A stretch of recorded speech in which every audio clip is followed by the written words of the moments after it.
Hello, folks, and welcome to Empowering Democracy. This is the first panel we've had since Empowering Democracy started about a month ago.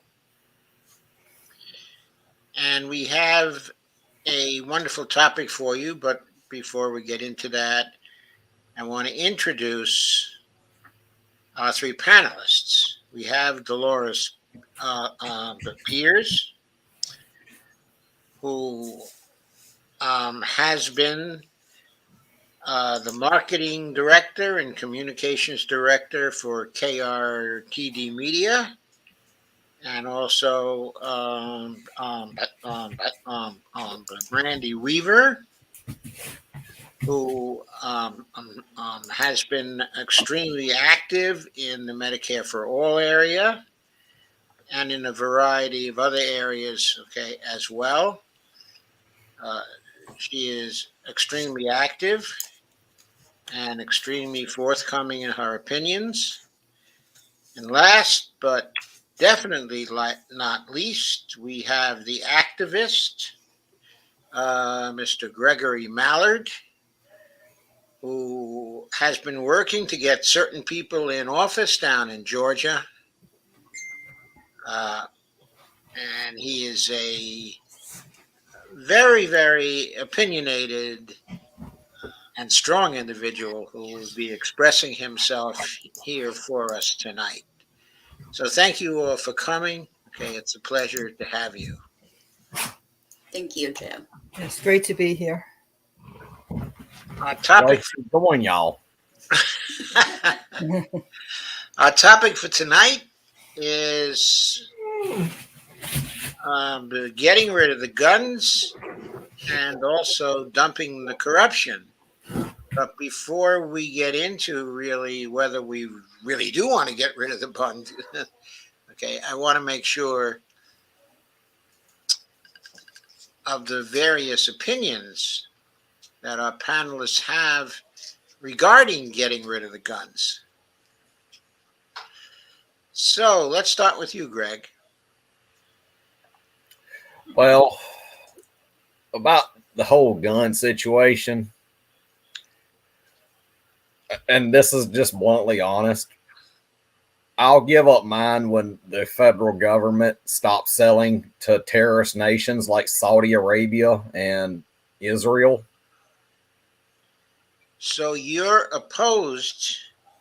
I'm not opposed to it, but there's a certain way that we need to go about it, like a gun buyback initiative for the assault weapons as well. We do need an assault weapons ban. We don't need concealed carry or open carry because that warrants more mass shootings. And I also don't agree with what Brian Kemp did down here and made it where you do not need a permit to open or concealed carry a permit. That is just insanity. Like, nobody needs to go around with a gun on their side or on their backs at any time they feel like it. That's where I stand on that issue. So when should they be able to carry guns, Greg? Well, I think they need to have a permit. I think they need to have a permit to carry a firearm, but to do it more concealed, and also take firearms training courses. We talk a lot about wanting to get the insurance companies out of healthcare. Why don't we get them into firearms? Okay, so you think people should have to buy insurance policies? Like a liability insurance policy. In order to be able to carry a firearm? Pretty much. Okay, if they have the liability insurance, would they be able to carry a firearm everywhere they want to? No, I think that should be limited, because look at what happened in just recently in Colorado, up down in Florida, those places, like peaceful places, these extremists going in there, killing up a whole bunch of people they simply do not agree with. It's insanity. I don't personally own automatically wet. I'm as a gun owner, I would not own a automatic weapon. Those types of weapons should not be on the streets of this country. Okay, so you do you favor laws that ban Like an assault weapons ban. automatic weapons? So you Mhm. like an assault weapons ban? Yeah, because those weapons are designated for war. They certainly were made for that purpose. And Where- I've got friends who are military and former active duty military, and they even say that these weapons of war should not be on the streets of this country. why do you think we don't already have laws that ban assault weapons? It goes to the manufacturers. They're paying off politicians to strike down laws that prohibit the ownership of these weapons. You have lobbyist groups like the NRA, which go hand in hand with the weapons manufacturers. It's all about the profit margins that they can earn. And if it hurts their profit margins, they're going to pay off a politician to strike down any sort of common sense gun legislation, whether it be federally or on the state level. Okay. Brandy, would you like to make an opening statement on getting the guns? Yes, and my opinion differs. I live in a state that is constitutional carry, so you don't have to have a permit. But I also know a lot of people around the area who have bought guns through private sales as well as through some of the gun shows. And because if they're purchased that way, they don't have to register them. So even if we tried to, say, do an assault rifles ban, I've had previous coworkers tell me, I have an AR-15 that's not registered in my name. They'll never know I have it, and I ain't giving it up. My other issue on it is look at what we do in this country towards the minorities. Who do you think will be the first people they will target in gun bans? Who have they targeted the most on drugs? They're going to go after black and brown people. I'm sure they will. And they will be the first ones targeted, and that's not fair. So, do I think we should outlaw private sales or make it mandatory that you pay for a background check? Yes. Do I think we need national background checks? Yes. Do I think that anybody with a violent felony or a threatening felony should not be able to own a gun? Yes. I don't think these people should be able to own a gun. The fact that the guy in Colorado, he had a record of threatening to blow up his parents, of bombing, and was still able to buy a gun. That needs to stop. But do I think that somebody who got caught with a gram of weed shouldn't be able to have a gun? No. No. I don't. And in my state, because I'm a medical marijuana patient and registered with the state, I cannot legally possess a firearm. because Oh, I right. have my medical card. Well, that's interesting. Yeah. But anybody can walk down the street with one. If I get caught with it, I'm arrested. So, I mean, that's just for protection. I grew up, and I think several of us here have grown up to a situation to where you have the gun at home to protect you. You have the gun at home to protect your livestock. You hunt to provide food for your family.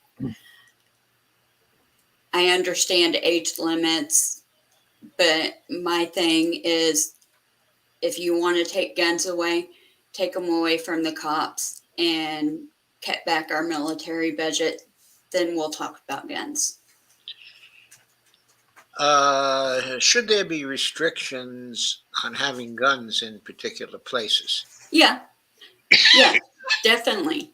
I mean, I don't think any of us should be able to walk into a school. I don't think teachers should be armed. Most of the teachers I know don't want to be armed because the majority of the time, the perpetrator of a school shooting is a student and could be somebody that's in their class. They don't want to have to make that choice to kill the kid. And so most of them I know don't. So yeah, there are places I think that they should be banned. Should the places include geographic areas? For example, should there be a distinction between being allowed to have a gun in rural areas, but not being allowed to have a gun in urban areas? No distinction there because I think everybody has a right to be able to protect themselves. And mind you, with the school shootings, I was somebody that I was like, get rid of it. I got so aggravated several years ago. I'm just like, take them. But when I sit down and think about how that affects minorities, that kind of gave me a different viewpoint of, if I was Black and a cop can have a gun and shoot me for any reason and I don't have a right to protect myself, I'd be angry. And it'd be more likely to happen to me if I was Black. It'd be more likely to happen to me if I was Hispanic. And a lot of them that have been shot recently by cops, legally owned. They Yeah, could pass the background check. And yeah. it's They legally so, owned the guns. yep. So as long as you're militarizing the police, no. I don't agree with taking guns. I agree with restrictions as far as, certain offenses being able to lose that right. But I don't agree with completely taking them as long as we have a militarized police force. Okay, Dee, can you summarize your views for us, please? I know it's like I take a little bit of both.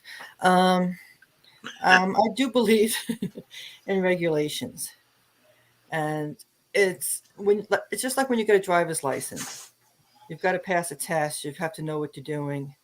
You have insurance, and well, with guns, I think yes, you have to have regulations, some type of system, a more serious system to getting a gun, and having a mental health check.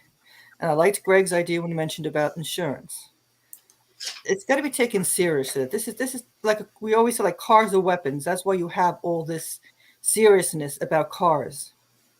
But having the insurance, making sure you're mentally able to drive, making sure you're physically, your mental and physical health. I mean, driving a car is serious. It's a deadly weapon if you don't know what you're doing. And I think guns should be looked at in the same way. And two, when I grew up in New York, where I grew up on Long Island,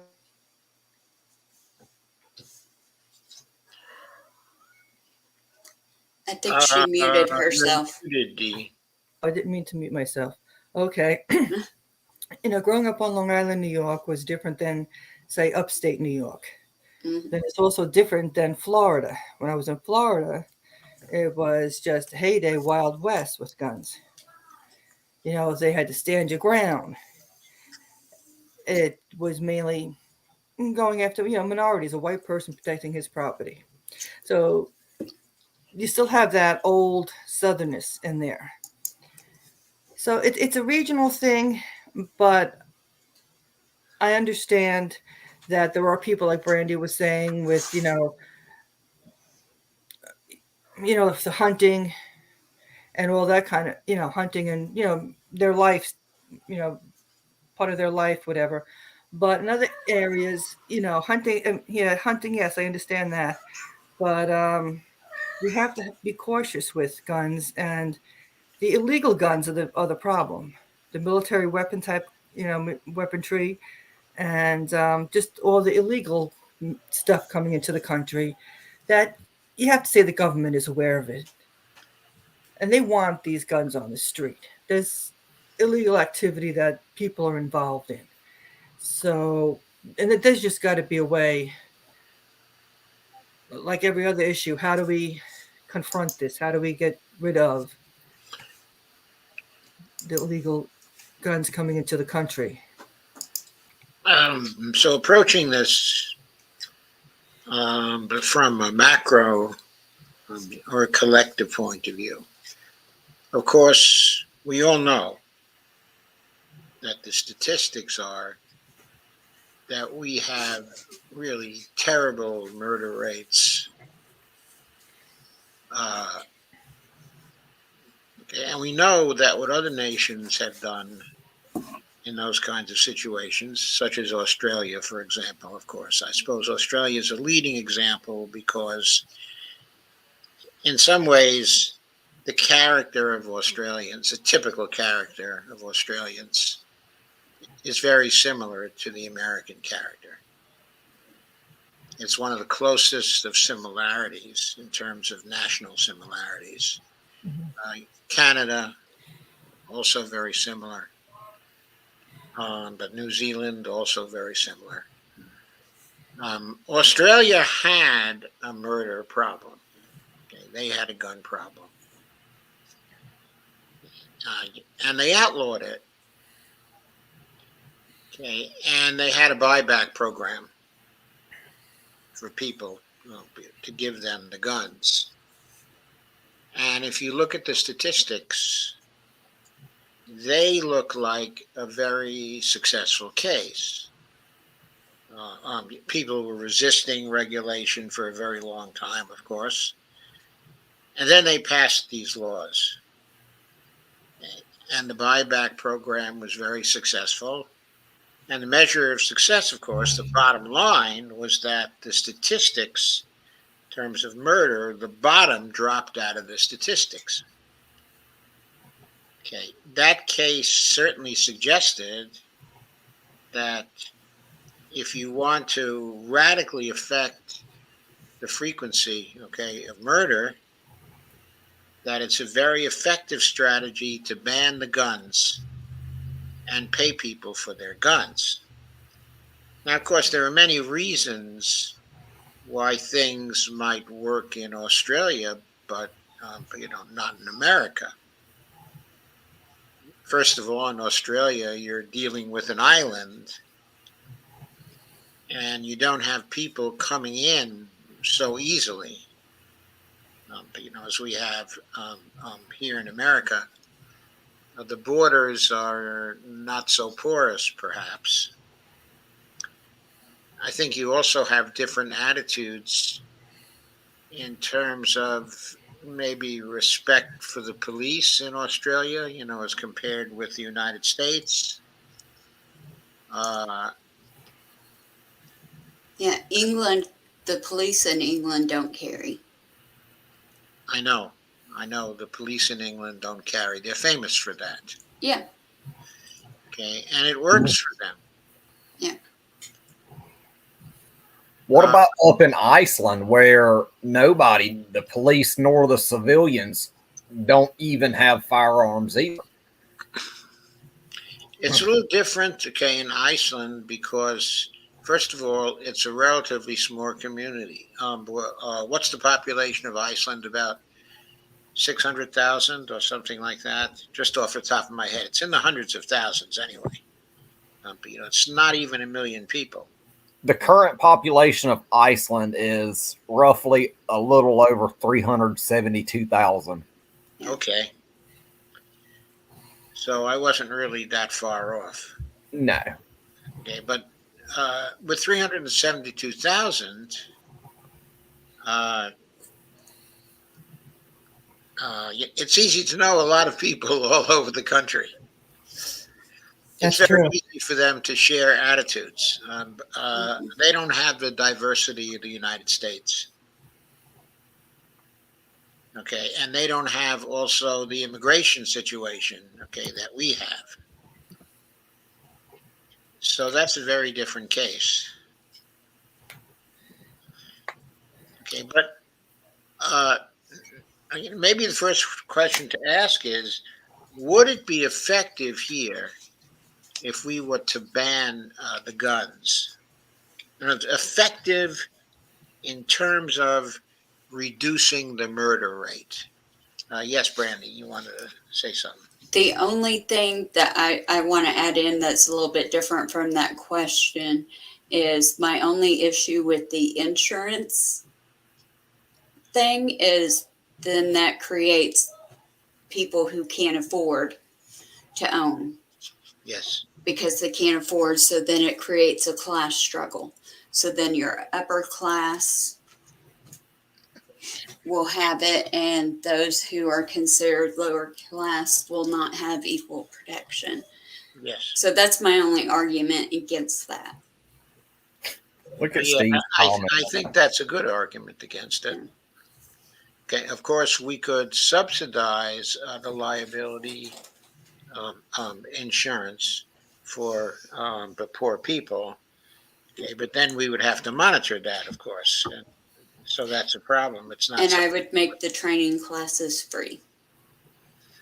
Yeah, I would make the training classes free also. Federal job guarantee.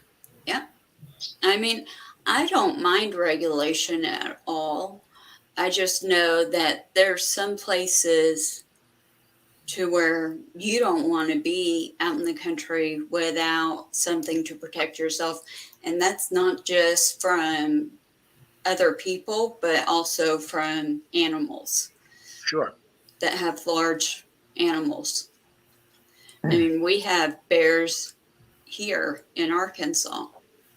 We've had them right down the road because I live in such a small town, and I live a block away from the Prairie Grove War Eagle or Prairie Grove battlefield, which is the Civil War battlefield. We've had bears in the park a block from my house. So that's Bonnie has a question to offer. She sent me a note, but I can't read the note. Okay, so come over here, honey, and ask your questions.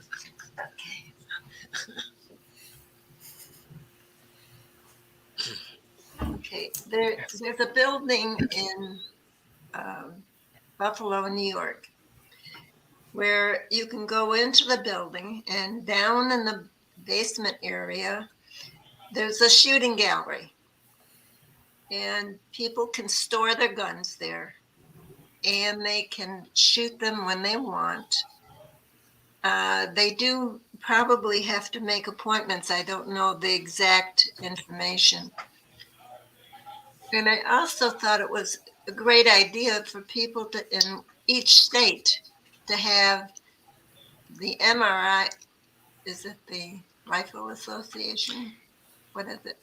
The NRA, Yeah, NRA. National Rifle Association. To set up a house like that where people can store their rifles, their guns, their tasers, whatever they want.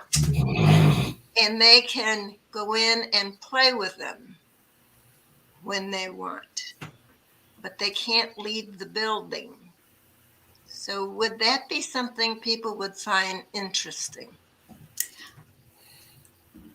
Me personally, I see a lot of people saying no, because when you have a gun to protect yourself, and you should always be trained on how to use it. So, having the shooting ranges and everything is great. But having that for protection, and like where I lived, we lived in a touristy area to where we were right on the river. We had canoers that would flip their canoes and come walking up to the house wanting to use the phone. They were drunk canoeing and flipped the canoe out in the freezing water. And this was literally in my teenage years. So my uncle was the type, he was in a way my aunt and uncle were kind of old fashioned. Girls weren't allowed to hunt. But my aunt got mad when my uncle taught me and my cousin how to shoot the 22. And I grew up in a house with a gun at each door. And because we also had livestock as well. And so, a lot of these accidents are happening because they're not trained.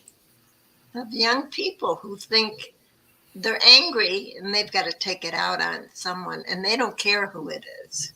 That's where we need better health care, and that's where Medicare for All would come in, because it would also address mental health care, and we could afford to hire more counselors in the schools to diagnose issues. Yes, I agree. Behavioral mental issues. But he taught us, me and my cousin, how. And he told my aunt, he goes, there's days to where the girls are home by themselves. And I want them to be able to protect themselves if somebody comes walking up and means harm. And we couldn't even shout to the next neighbor. I wonder how people felt in Australia when they all of a sudden had to join others in getting rid of the guns. That's right. Must have been a struggle, but a lot of people, I wonder if they really kept some guns and didn't let the public know it. Yeah, I'm sure. Did. Yeah.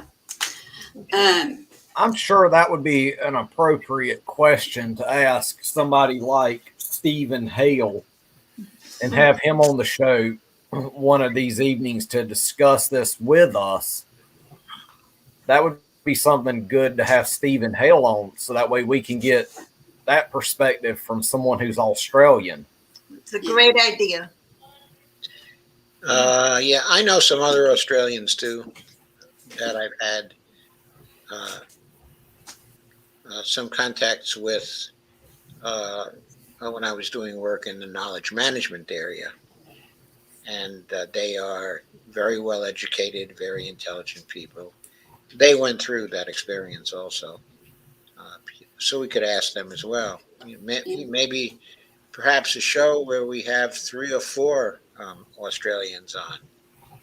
Yes, that would be great. I would love to have that here soon.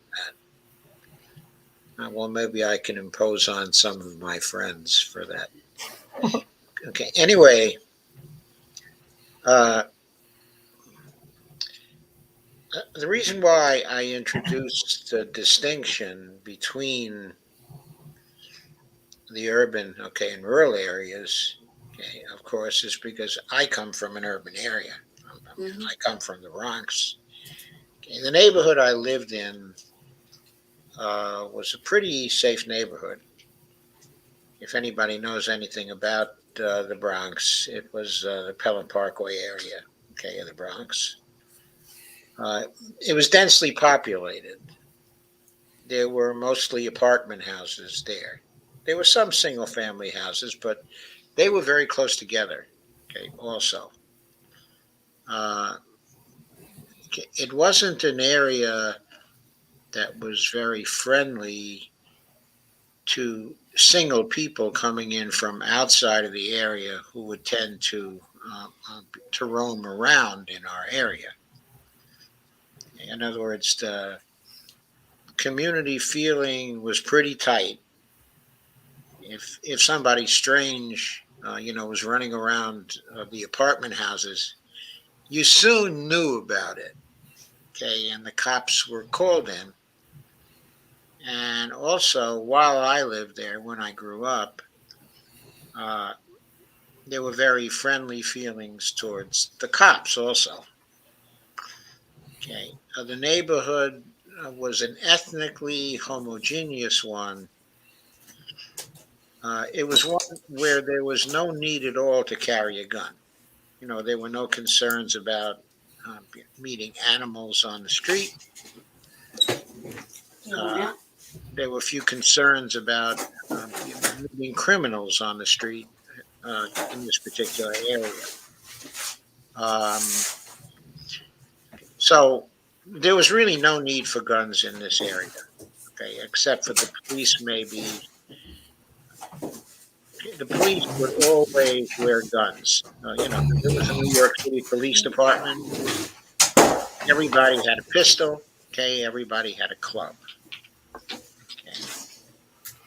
In those years, there was no thought of contending with the police in that particular neighborhood.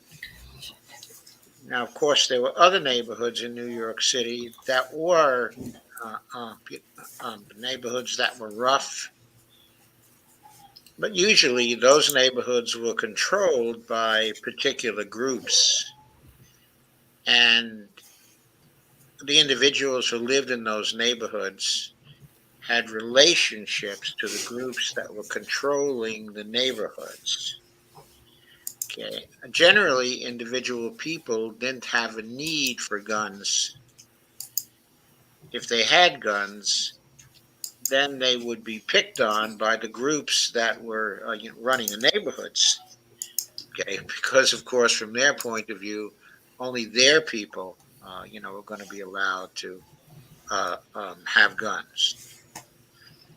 Okay. But in any case, it seemed to me, depending on the neighborhood that you lived in, it might be very dangerous for guns to be widespread in that particular neighborhood. Now, I have to confess, I don't know how things developed over the years because I left the city except to visit occasionally when I was 16. Since then, I've lived, in other cities, but they were much smaller cities. They were not the city of New York. Things were very different, in East Lansing, Michigan, for example, which is a very small city. Okay, in Buffalo, New York, which is a larger one, but it's still far from New York City in terms of the way the regions and areas of the city, are organized. Mm-hmm. Okay, not many people in Buffalo had guns, though, either. Okay, and certainly people who lived in the suburbs, some of them might have guns for sporting reasons, but generally there weren't too many people apparently who had guns to protect themselves because they weren't too afraid of people coming into the house in the suburbs. Okay, so in the places where I lived and where I have lived, there was little need for people who lived in those places to have guns or to feel the need to have guns. In some places, in D.C., there's a lot of killing going on in some of the neighborhoods for all kinds of reasons. Okay. Uh, if we wanted to lower murder rates and things like that, it seems to me gun controls in those areas could be very strict, whereas gun control in some of the suburban areas would not have to be so strict, or gun control, in the rural areas. So it could be because of where I was brought up, but I have this perspective that the geographic area you're in means something in terms of the need that individuals feel to have a gun, for one reason, okay, or another. So it strikes me that if we took a geographic approach to regulation, that might have some degree of feasibility to it. I don't have really clear ideas on that. It's just a general hunch. So Mm. please feel free to comment. I can actually see that being a possibility, doing it geographically. And my only argument to that is you've got to look at who lives in certain areas. So, like when you're getting into like the inner city area, is often going to be lower income than the suburbs. So then it's another class issue.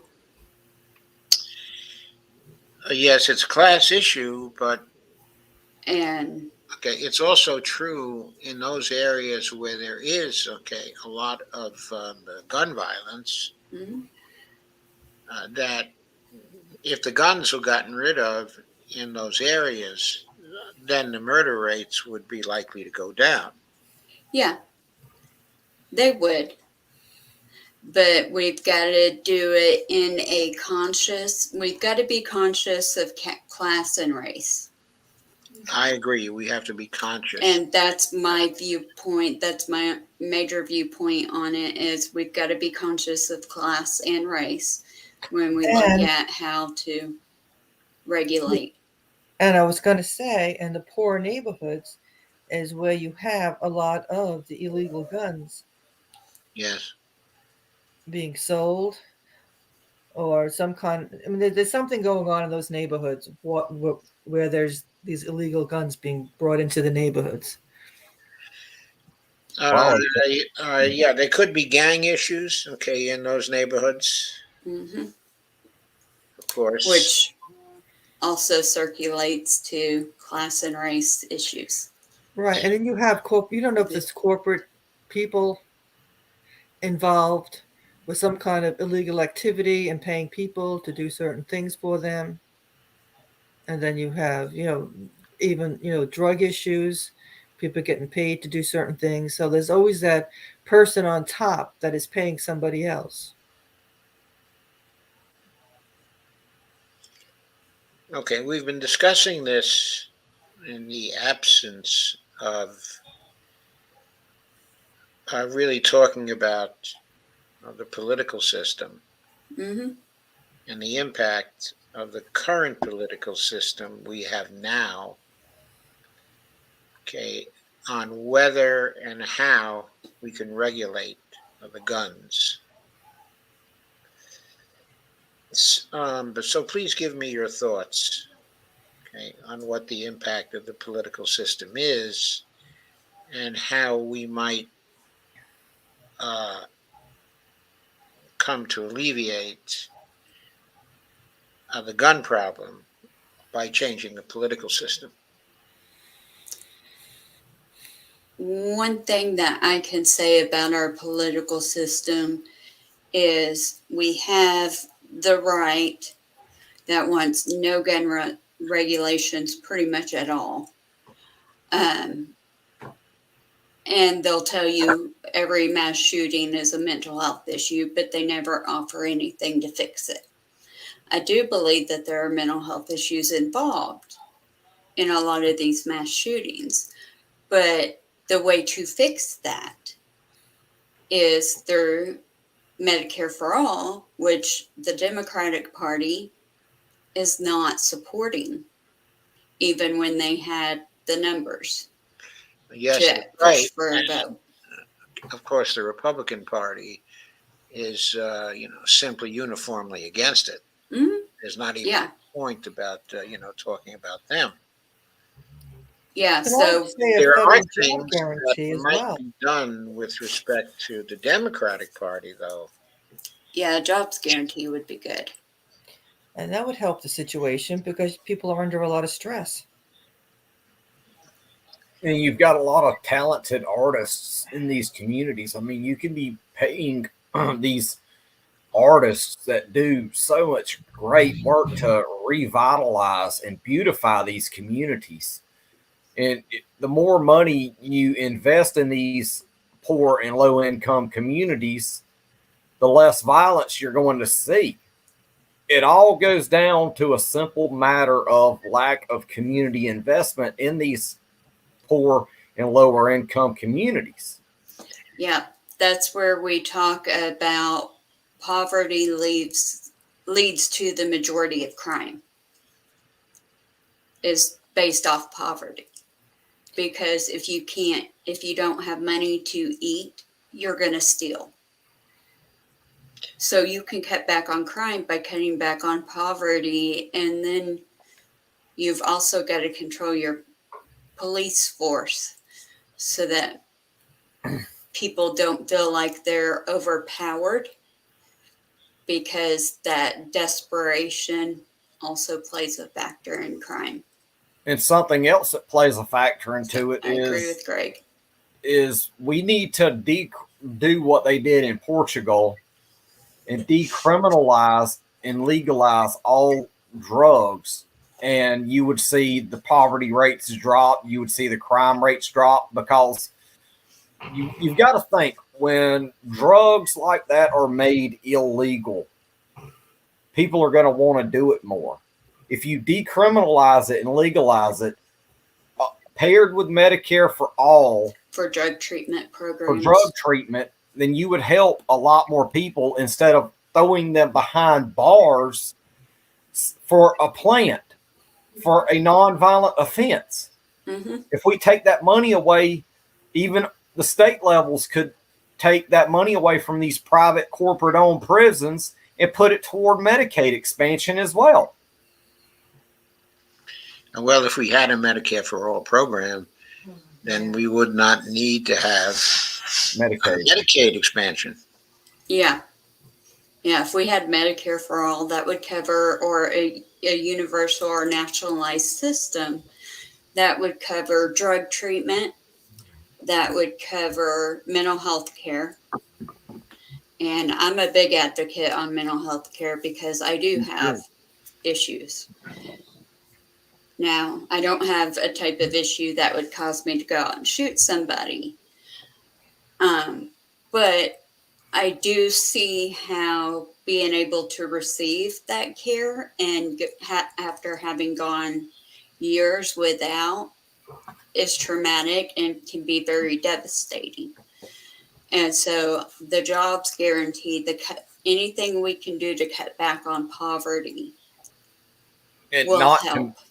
And also, what we need to also include with the talks of Medicare for all and universal health care is we need to talk more about harm reduction policy to help people struggling with alcoholism, with drug issues, substance abuse, and all that. We need better harm reduction policy as well to help these people. You know, the reason why I talk so much about harm reduction, and this is personal to me, I lost two brothers, one to alcohol and the other one to a drug overdose. If we had a better healthcare system, my two brothers would still be alive today, and so would so many others that in these lower income communities could help. Better harm reduction policy would literally help get so many people out of poverty and get them the help that they rightfully deserve. And you know, the mental health care goes along with the alcoholism and the drug abuse because it's often used to treat trauma. People self-medicate when they can't get help, and they don't get help from their community. They self-medicate, where it leads into the drug abuse and alcoholism. We've had both in my family. We seem to be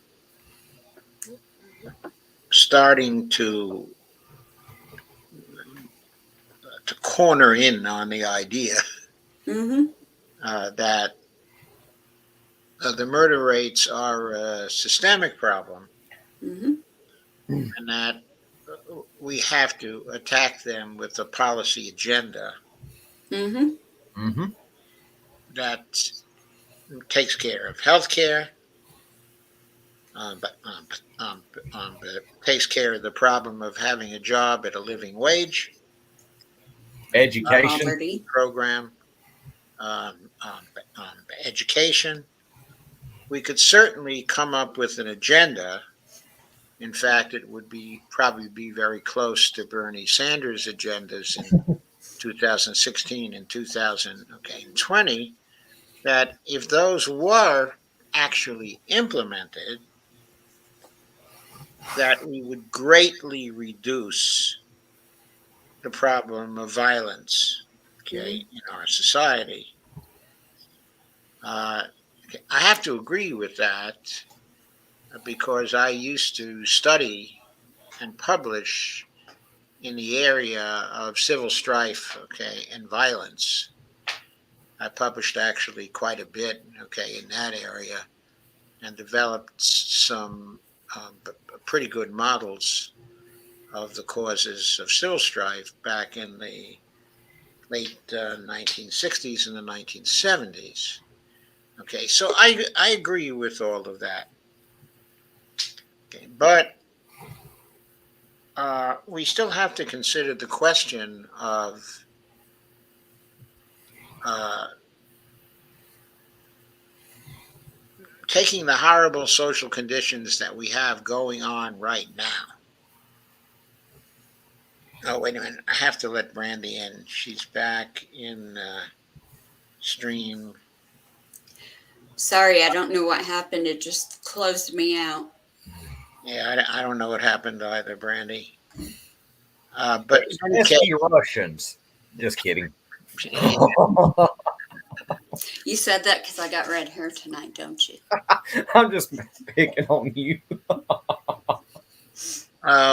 we have reached the point of common agreement Yeah. that if we put together an agenda similar to Bernie Sanders' agenda, perhaps updated, in a few ways, we would greatly reduce uh, essentially civil violence, various kinds of what these sociologists speak of. It's social deviance. I'm not sure I like that word. I don't like that But, word. I think you know what I'm talking about. Yeah. That we could greatly reduce all these behaviors. Okay, and that's true. But there's the other question, and that is if we went out and we were to get the guns here, would that be effective in lowering the murder rates? Or would that be simply futile? I think it would be futile for multiple reasons. One, there's so many guns out on the streets that are not registered unless you are like searching people, which then that goes against our Constitution, that you'd have to search everybody to find out if they have guns, because I know a lot of people over here in the South that have them that aren't registered. Heck, I knew a guy in outside my former hometown that I went to school with his kids, that he had basically a military base Had a military base in his home. in his basement, pretty much, of different weaponry and guns. There's some people that you're not going to find until they do something. Yeah. Because they're smart about it and they don't open their mouths. What about these people with 3D printers? Yeah, exactly. You can 3D print again now, too. But so think about this from a macro point of view. Okay? There are the individual cases, that you mentioned, and I'm sure there are a lot of them. Yeah. throughout the U.S. There Right. are. Okay. But the question is, if you banned the guns and you bought back a whole bunch of them, would that have the effect of actually cutting the murder rates uh, in the short to medium term? I think it would be more effective going after the policies that we talked about to lower the murder rates than going after the guns, honestly, because I think when you're directly impacting a person's financial and um, medical, mental, all of that stability, you're making a greater difference on cutting back the gun violence. And you're not creating a system to where you have so many people at odds. Because that's part of the problem that we have right now is so many people they're one-sided in their thinking and they're not willing to compromise. We're very polarized in America. And so if you go straight for the guns, you're going to piss off half the people in the country, which could lead to another civil war because there are people out here who would do that. If we thought January 6th was bad, try taking away guns in a lot of these southern states, especially like Texas, Oklahoma, Arkansas, Alabama, Mississippi, Georgia. It's not going to be easy. So when we get to the political system, we have the problem. Mm-hmm. Okay, we have a number of problems. Yeah, Look at the Congress. they're, yep. This very serious problem we have is in the Senate with respect to the filibuster. Okay, if the issue is a non-financial one, such as guns, you've got to get the 60 votes, or you've got to get a carve out, okay, of the filibuster. That's very hard. Mm-hmm. Uh, They won't even do it for Roe. yes. And you know, So we- the point being, though, that whether we try the general background social conditions approach to this, or whether we try, the direct sort of getting the guns of that kind of approach to it, we still have the same problems in Congress. Mm-hmm. We still have to get by the fact that our congressional leaders are bought off. They're certainly bought off in the House. Our congressional leaders in the House are thoroughly bought by big money in almost every area of legislation that you want to address. They are bought off. Now, in the area of guns, you might be able to get some kind of show of enthusiasm for doing something inside the House, but once you got to the Senate, it would be thoroughly blocked off by the filibuster, and there would be nothing that you could do. Because one of the areas where people are most bored is in the area of gun regulation, gun control itself, because the NRA has been buying them off since as long as anyone is able to remember. And that's why you might get a situation where 60 to 65% of the population, the voters, are in favor of gun control, but you still have no prayer of getting it through the Senate, and the House can play games. In other words, they can appear to be in support of it and be enthusiastic and even pass something or other because they're counting on the senators to kill it through the filibuster. and then the one thing, Joe, as you'll most likely have noticed is the more you bring up the subject about regulating guns, what do you have in the South? You have them stripping any kind of regulation. You have, wild, wild west down there. Yeah. especially here in Georgia. Yeah, In so Arkansas, we have constitutional carry, so it's about the same. Yeah. So it may be easier to break the filibuster and get things through in the social conditions area than in the gun area directly. exactly, I think so too.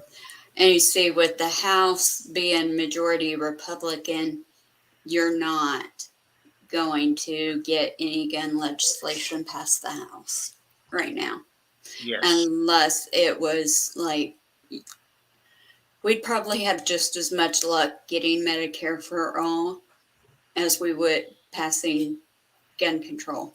Yes. In fact, we might have more luck, okay, with Medicare for all. Yeah, because there's more actually voters who support it. Who are in favor of it. Yes. You even have some Republican voters who Yep. are in favor of Medicare for all. And I've actually, even back in 2016 and back in 2020, I've had Republican voters openly admit to me that they would actually vote for Bernie Sanders over a Donald Trump. And these are Southern voters Mhm. who would vote for a Democratic socialist progressive like Bernie over a right-wing conservative like Trump. Yeah. Like there are a lot of Trump supporters that do want to remove corporate money from politics, and they want to implement term limits for Congress. Okay. I think we can probably agree that, okay, in the direct area of trying to get rid of the guns or control the guns, and also in the major area of social policies, such as Medicare for all, such as the Green New Deal, such as the job guarantee, such as student, the elimination of student debt. Mm-hmm. Uh, in all those areas, you're going to have to get a filibuster carve out, or you're just going to have to out and out, use the nuclear option on the filibuster in all these areas. Mhm. Get rid of it once and for all. Right. So that's going to have to be done. That's probably job one if we want to get some legislation actually through. Mm-hmm. Now, we still have the Democrats in control of the Senate. Barely. Barely, yes. And of course, when you say the Democrats are in control of the Senate, you're also not saying the reality, which is that some of the Democrats are Democrats in, Panama. only. Mm-hmm. Okay, they're not real Democrats. They're Republican Democrats clothing, and there are really quite a few of them. It's not simply Manchin, okay, and Sinema, but it's probably the 8 of them who voted against the Sanders amendment to raise the minimum wage to $15 an hour. All 8 of those people those kinds of people used to be in the Republican Party, but they're now in the Democratic Party. You see, and then you have the issue of the rotating bill, and so Manchin and Sinema get the blame for everything, but that's because they're publicly opposing it. You've got all these other ones back here that are hiding behind them, Yeah, you have but would vote no. Chris Coons, for example. Mm-hmm. Also, Senator Kaufman. Okay, Maggie Hassan. Okay, also, who's the Montana senator? I can picture him with his crew cut now. Heavy set guy with his crew cut. Okay. Anyway, there are 8 of them who look like old style Republicans. They look like the Republicans in the early 1980s in terms of, their voting records. Uh, and they don't want to give up the filibuster, but they might give up the filibuster with a sufficient amount, of pressure. Why are they supporting the filibuster? Because they don't want to see the kind of legislation we want to see get passed.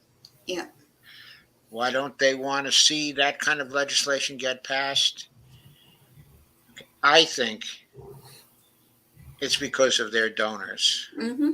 Because their donors don't want to see it get passed, because they're living off their donors, they're getting rich off their donors, they're getting all kinds of good things happening to them because they've given into the donors. Mhm. So to me, the situation is one where the core problem for all this is the money in politics. Yeah. We have to start getting that out. Actually, first, we have to make the current office holders and the challengers afraid of us if they take the big money. And the only way we can make them afraid of us is if we start defeating people, either incumbents or challengers, who are taking the big money while making it known that we are defeating them because they're taking the big money. That Right. we're not even talking about what they say they stand for. We're not interested in what they say they stand for. That doesn't cut ice with us. The only thing that cuts ice is that they are taking the big money or getting the big money. The sources of the big money are wealthy individuals themselves. They're rich, large corporations, the party committees, the PACs, and the super PACs. And we have to also keep our eye on the party committees, especially because what happens is the PACs and super PACs and the other sources of money are laundering that money through the party committees. In other words, a lot of the people get their money through the party committees, and then they say, I'm not taking any big money. I'm not taking any money from the corporations. I'm not taking any money from the rich people. Okay. I'm only getting my money from the party committees, but they still know very well where that money is coming from. Mm-hmm. Right. And they know they have to kowtow to that particular money. It's filtered. Yep. Yeah. And like a lot of the Democrats in my area, when I refused to vote for Biden, they would tell me, well, you can't expect perfect. And that's their answer to Perfect. You can't expect you perfect. can't expect perfect. Sometimes you just have to go with the lesser. And that's what they do. And so we're to be able to get over this, we've either got to appeal to non-voters, or we've got to get some people who are blue and red to quit being strictly blue and red. And I think it may be easier to appeal to non-voters through a third party. I Is don't my know. I honest opinion. think that okay, let me put it in this way. Okay. If we all agreed to vote against people who are taking the big money, that is going to have the effect of throwing most of the people currently in Congress and the Senate out. Yeah, it's just getting people to vote that way. Right. And if we do vote that way, that means third parties will begin to win because the third parties are not getting the big money. And if we Exactly. make it understood that our movement is defeating people because they are taking the big money, then the third parties won't start to take it. Yeah, and I agree with you. I was just saying it may be easier to get non-voters to come out and vote for candidates that aren't taking the money than it is to also get people who are vote blue no matter who, Democrats, to vote for who's not taking the money. Yes, that may be the case. I'm not sure, but if we run our campaigns, if the movement that we're Yeah. talking about creating, if that movement focuses on campaigns emphasizing that anyone who takes the big money is going to be rotten for we the people, Yeah. okay, that kind of appeal has more appeal for the party voters than some other appeal would, because we're not then directly blaming a person because they favor a particular party or don't favor a particular party. In other words, what we're saying to them is, we don't really care what party it is. If they're Yeah. taking the money, they're not going to vote for our interests. They're going to vote for the donor interests. So that's what's at issue here. And then also, but I find that the majority of people don't vote because they've been let down by both parties Yes, I to where agree. they have no faith in them. Yes, I agree. To where if you can offer them solutions that would have actual impact in their life, they might be willing to show up, because we see more people vote for more progressive ideas on ballot initiatives than we do on candidates. Yes, I think that's true, Brandy.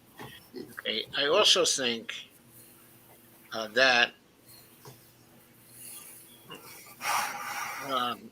as we grow this campaign, if we have third-party candidates out there Mm-hmm.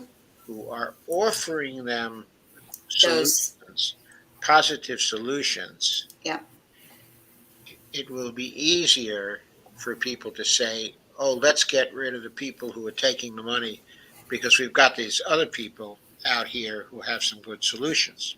yeah, I agree. I know one of the issues that we came across here is the majority of our third party candidates that were ran, the Green Party didn't run any at state level in Arkansas, which we do have a Green Party of Arkansas here, but they didn't run any candidates on a state level. The Libertarians did, and they get to participate in debates and everything here. But some of the Libertarians were as bad as the Republicans are, I know. Bible toting. And in my district, where I live, for my Senate and my House race, all I had was the choice between a Republican and a Libertarian. There wasn't even a Democrat on the ballot for my state House or Senate seat. For us here, okay, in Virginia, it was always either Republican, okay, or Democrat. Mhm. In this election. In my district, there wasn't a Green Party candidate to be found, Yeah, and there wasn't also there wasn't a Libertarian Party candidate who was running for Congress either. yeah, And the third parties had been driven out by the two major parties. And and that's probably what happens in most of the country, I think. yeah, they do get run out. They get sued off ballots and Just like everything else. just like in North Carolina Hmm. with that U.S. Senate race, the Democrat-controlled state board of elections removed a Green Party U.S. Senate candidate from the ballot, and he sued in federal court and won. Yeah, Who won? Michael Home. And up in, and this was shared to me. Most of us here know Cora Emanuel. He told me that the Green Party was removed from the ballot in the governor's race and off of several state house or some whatever races there were up there in New York were totally removed off of the ballot. Yes. And Republicans are just as corrupt because when Tom Cotton's last election, he had blackmailed the Democrat off the ballot over financial stuff. And then he sued the Libertarian candidate, which we all know who that was. No, not the Libertarian. He sued to keep the independent candidate off the ballot. Mm. And so he wound up only running against the Libertarian, and the Libertarian actually came close to beating him because almost all the Democratic Party went behind the Libertarian over the Republican because they didn't have a Democrat to vote for. Uh, Cora just commented. Cora is in the comments now. And he said in New York State, Cuomo had pushed the Greens, Kay, and Libertarians off the ballot. They were relegated to write-in candidates. And see, we can't even do write-ins very easily. They have to be registered with the state and have enough signatures. So if you write somebody in that's not registered as a write-in, they will throw your ballot out, the entire ballot, not just that vote. Okay, so Lana says, well, she said a couple of things. She said, we have to vote out the incumbents in the primary to start with and vote third party when we get to the general. I think voting out the incumbents in the primary to start with is good. But if we have candidates who are in the primary who are not taking any big money, then I don't see a reason to not vote for them, both in the primary, okay, and in the third party, because I don't think this is really about a party. I know it is to some degree. Okay, with respect to the Democratic Party, it's a corporation up at the top. Yes. And it is for the Republicans too. Both of them are Yes. the same in that way. Right, and the oligarchy that's formed in these two corporations tend to corrupt the new candidates that are coming up from the bottom. And if they can't corrupt them, they'll make sure they don't win. They'll make sure they don't win. Like in Oregon's 5th. Yes, like in the Oregon 5th, Mm-hmm. when, what's her name? Jamie McLeod. I'm trying to think of her last name. Okay, we covered her in some of these programs.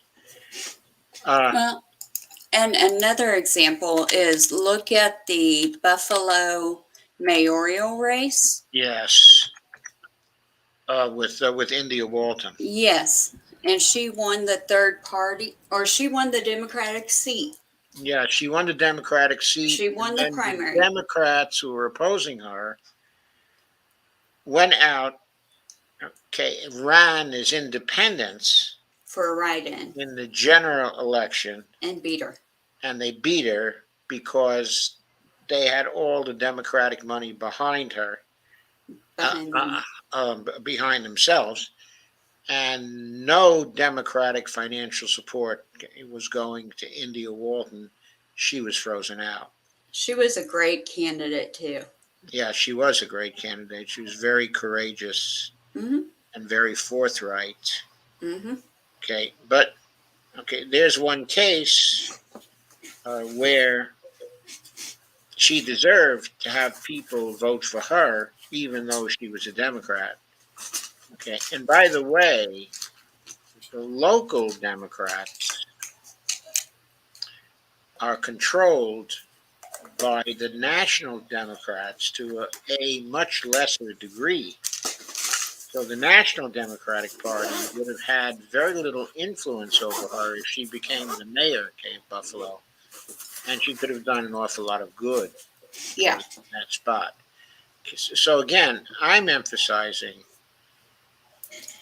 that in the end, it's about the candidates and whether they are taking the big money. Hmm. So it's not necessarily true that you vote the third party when it comes to the general. There are plenty of cases, plenty of instances, though, where you would vote for the third party because the two major party candidates are both corrupt. Absolutely. We I was watching Jimmy Dore a while back, and somebody on his show said something on the lines that we really don't have a democracy in this country because we have a monopsonist form of government where the corporate donor class controls both parties. Yes, I know. Yeah. And really, Bernie Sanders also, he says that actually plenty of times. But then he bows to the Democrats, and that's where a lot of people have gotten frustrated with him, is because they feel like we got abandoned for Biden, Yes. And for Hillary. Clinton and Biden. He bows to Democrats because he has a position of seniority and he wants to get the kind of thing he's getting now, which is the chairmanship, okay, of the. Senate Budget Committee. No. He wants to get off the budget committee now. He's the senior Democrat in the health, the education, and I forget what the L stands for. But that's the committee that has the major control over healthcare legislation. So he's in line to become the chairperson, okay, of that committee right now. And he says he's going to take it, and he's no longer but going to be the chair, okay, of the budget committee. He says that that's the position that he's always wanted. I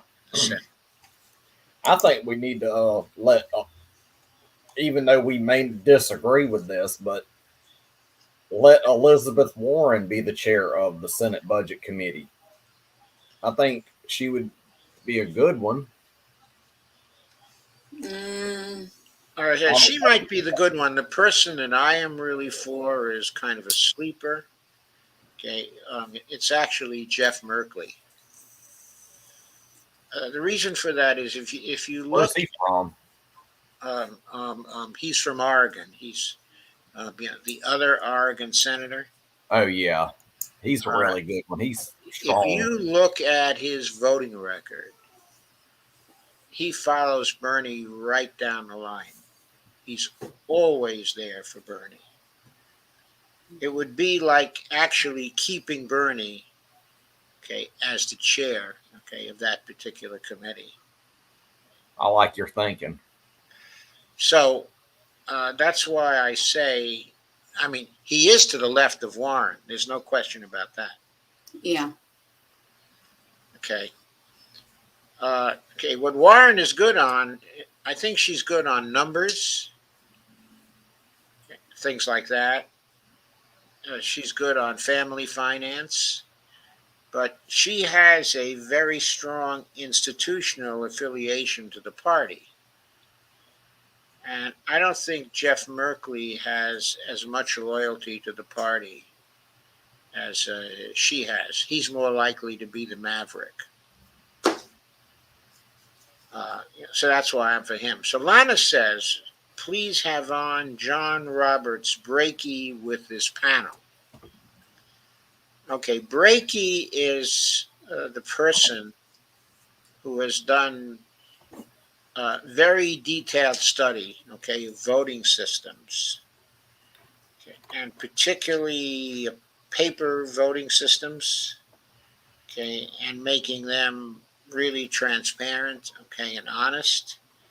And I've been meaning to have him on for some time, but it seems to me it would be very constructive to have him on with this panel and have us all talking to him.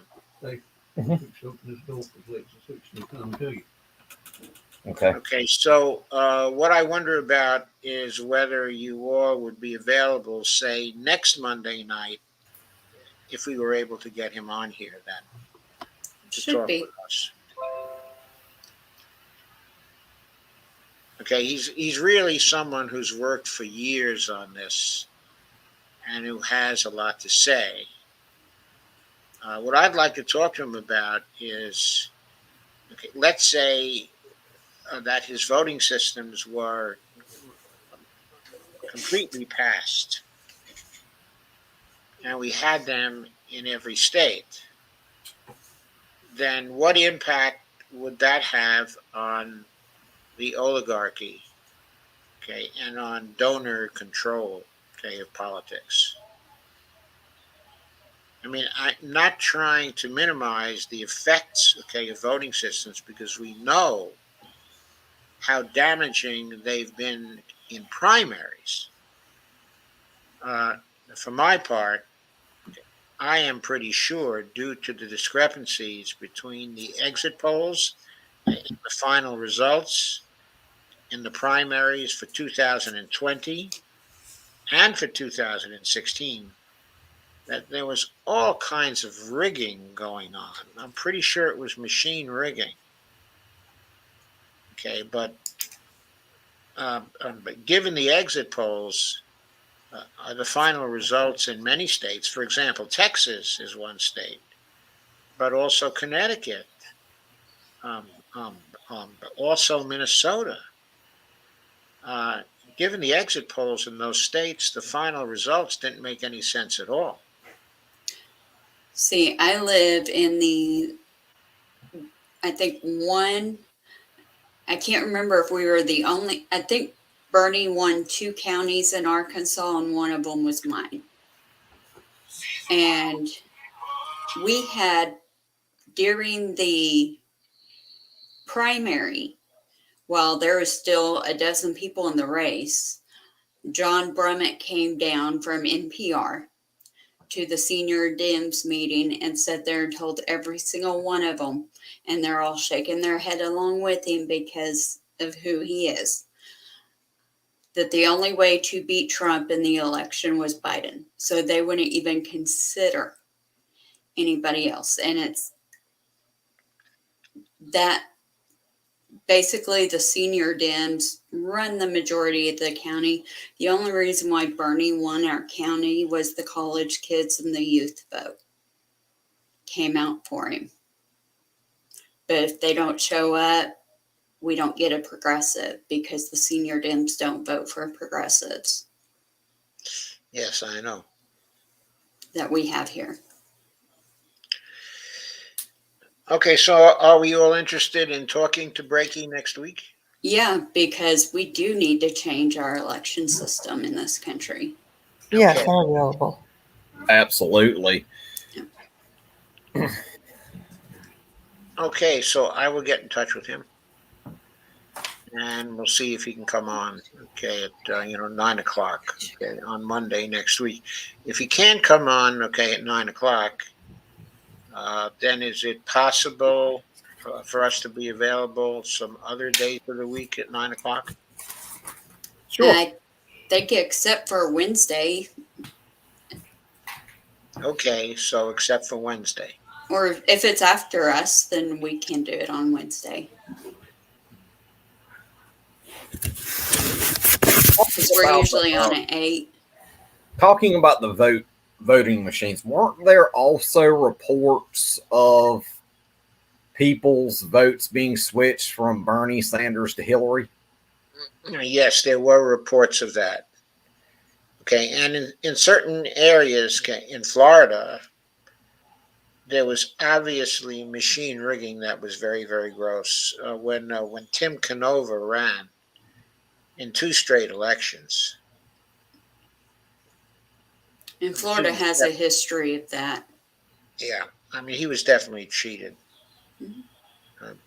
by the elections officials in those congressional districts. Wasn't he running against Debbie Wasserman Shield? Debbie Wasserman Schultz, Yeah. absolutely. Okay, and Debbie Wasserman Schultz had bought the chief elections officer, okay, in that congressional district, and she was rigging the votes for Debbie. What might not be a bad idea is to move totally away from electronic voting machines and go to hand marked paper ballots, which are That's the area in which John Roberts Brakey is an expert. That's one of the reasons why I wanted to talk to him. like maybe if we went away from electronic voting machines and went to hand marked paper ballots and did like a electronic scan on the votes, we can get a 100% accurate vote. Well, I don't know if that would ever be possible, but I'm sure he has a lot to say about that. Like, I'm just wondering how something like that, so that way we can have a true primary voting and 100% accuracy with our elections instead of machines that are calibrated to switch votes from one candidate to another. Yes, I agree. Okay, so let us say goodnight for now, and then I'll try to arrange the meeting with Brakey next week. Okay. Okay, thanks everyone. Thanks. Good night. Good night. Oh, wait, I want to see. Okay, I want to make sure I handled all the comments. So Kay made some comments, but not relevant to what we just were talking about. Oh, there's another comment from Lana. Very few Fed level incumbents are third party, so you can vote third party in the primary. But most likely the incumbent is still going to win. Okay, we're closing now. Yeah, maybe so. And what else did Lana have to say? She made a lot of comments here. Each state and race has its own scenario, of course, but I am generally speaking, not enough people vote in the primary. That's a big reason the incumbents keep getting reelected. Name recognition. Yeah, I think Lana's quite right about that.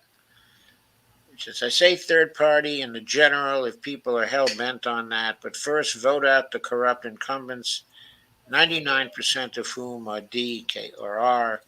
We have to get over never vote for or only vote for. Yeah, I kind of agree with that, Lana. Also, if you get rid of the incumbents, okay, the corrupt incumbents, then in very many cases, the connection of the donors to those incumbents is broken, and they have to make a new connection to the new people who are coming in, which is at least a little more trouble for them. Yeah. I personally, I have absolutely no faith in either party. And after what I witnessed with the party here in Arkansas, I don't even support the state and local Dems. Me neither, not after what happened here in Georgia. Yeah, I know. It's bad all over the country, okay, in that way. But there are certain areas where people who are not corrupt, okay, are taking over. Okay, first of all, I guess the best case is probably Nevada, Yeah. where the Democratic Party in that state was taken over by Sanders' people. Okay, Yeah. they And used then, to control the party, are trying to undermine them the best they can. yeah, they took all the money. They took all the party funds with them and left them with nothing. With them, right. Yeah. I think there's a court court case going on about that, isn't there, Brandy? I would have to look. I have not stayed that up to date with the party politics over there. Some of my friends might know, but I've not stayed that much up to date with DSA or the Democrats. And I still have friends that vote Democrat. I still have friends that are DSA, and I disagree with them on issues. But we've all got to make that choice. And I think that's to each individual, because we're the ones that live in our districts and we know what the system is like. The majority of the people in my district who win office because they're very much to Hillary Clinton. She's still very well loved and respected and admired by our Democratic Party here. Boy, when are they going to grow up? Yeah, I know. And you can't say anything bad about her. You can't say anything bad about Bill. You can't say anything bad about Obama. They will not accept any criticism. I know here in Georgia during this midterm election cycle, and this was during the primary cycle, they froze the running field to clear the path so Stacey Abrams could secure the nomination. They would not allow any other Democrat in the state of Georgia to run in the Democratic primary for Georgia. They wanted it to be 100% Stacey Abrams because she supposedly could beat Brian Kemp, but we saw how that went over. And yet, Yes.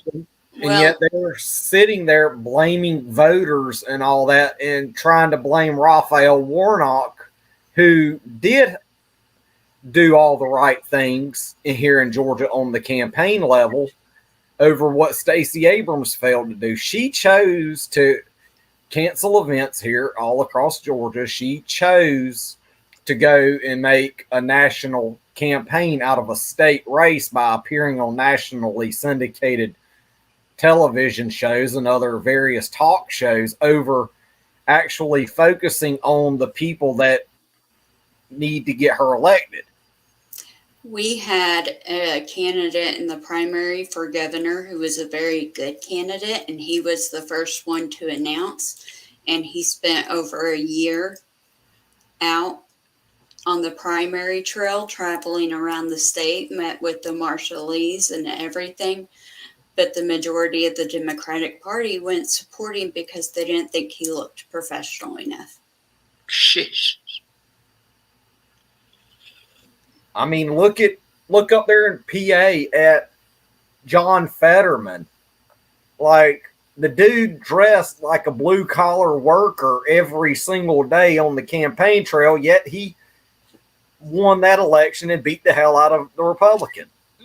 Yeah, Gregory, he looked very professional to me. He looked like one of us. I know. That's what I liked about the dude.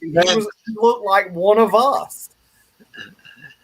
He didn't want to look like somebody he was not. He was representing us. Mm-hmm. Like he looked weird in that suit. When I saw him in the photo with him in the suit and all that, like he really looked weird. Like that was not the normal John Fetterman that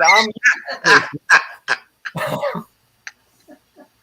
Like if I was to run for Congress, I would not be out there in fancy shoes and all that. I'd be fancy ties and all that other stuff. I'd be out there in my work boots, blue jeans, and Carhartt t-shirts out there on the campaign trail because that's rural Georgia.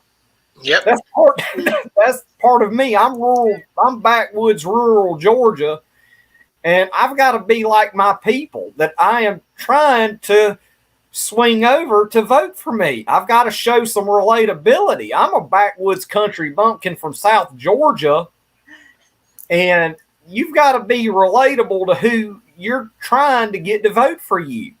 Yes. And in Arkansas, they played the race card. The Democrats played it up as much as Republicans did. They both did it. Because we wound up with, after the primary for my district, we had a Black candidate for governor and a Black candidate for the House, or Senate. And so there was Democrats going around saying, if you don't vote for him, you're racist. Well, I voted for the other Black candidate. So Okay, That's Cora. what they're trying to do here in Georgia with Herschel Walker and Raphael Warnock. sorry, Joe. They're trying to play the identity politics card, Mhm. which clearly does not work at all. Like, why are we playing with identity politics when we need to be playing policy politics? You know, the policies Because that- policies will help that actually minorities will more. take care of the people. Who gives a damn what your race, color, gender, or whatever the hell it is? Who gives a damn about that? It's about the policies that's going to make your life a hell of a lot better. Yeah, we do understand this.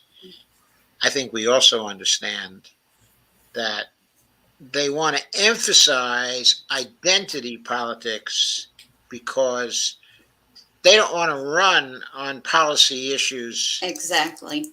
that would offend their donors. Because what are the policy issues? They're issues about change. In many cases, they're issues about fundamental change that we want. And of course, Joe Biden spoke truth when he said, Nothing will you fundamentally elect me, change. nothing will fundamentally change. And nothing has fundamentally changed. It's all, they all want to give us crumbs. They want to say, oh, take your crumbs and run along. Just like the people that supported UBI. They just want to throw cash at poor people and tell them to go to hell on somewhere. Okay, a comment from Cora. Jimmy Carter, campaigning, always wore flannel shirts and jeans, Gregory. Mm-hmm. Oh, yeah. That's because he was a Southern boy from down here in the South. He was a peanut farmer, Like me. specifically. Are you a peanut farmer? And cotton farmer. Yeah, but that's not the same as a peanut farmer, right? I'm both. Okay. And if I was to be up there in D.C., I'd wear, of course, I'd wear a nice button-down T-shirt with a tie and some kind of blazer, but I would wear my work boots and blue jeans. Sometimes I might have to carry in some waiters to tread through the bullshit up there. And Lana says if we want anything to change, we need to change our approach. What we're doing isn't helping. Vote strategically, but at least vote. Then don't stop there. Protest, get involved in every way. Yes, Lana, I think we agree to that. Okay, I think it's time to end this. I have to do a few more things. I have a fairly early stream going on tomorrow. Yeah, I'm at work in the morning. Then I have the afternoon stream.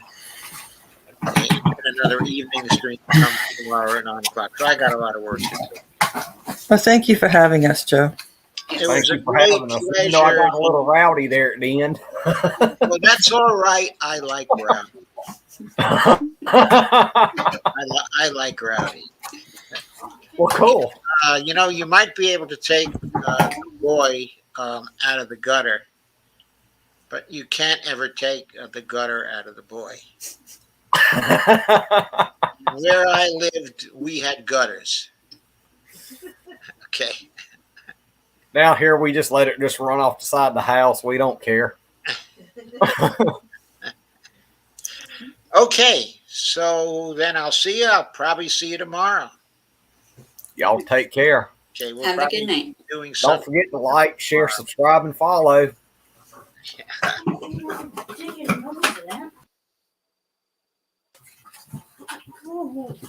Okay, good night. Leave studio.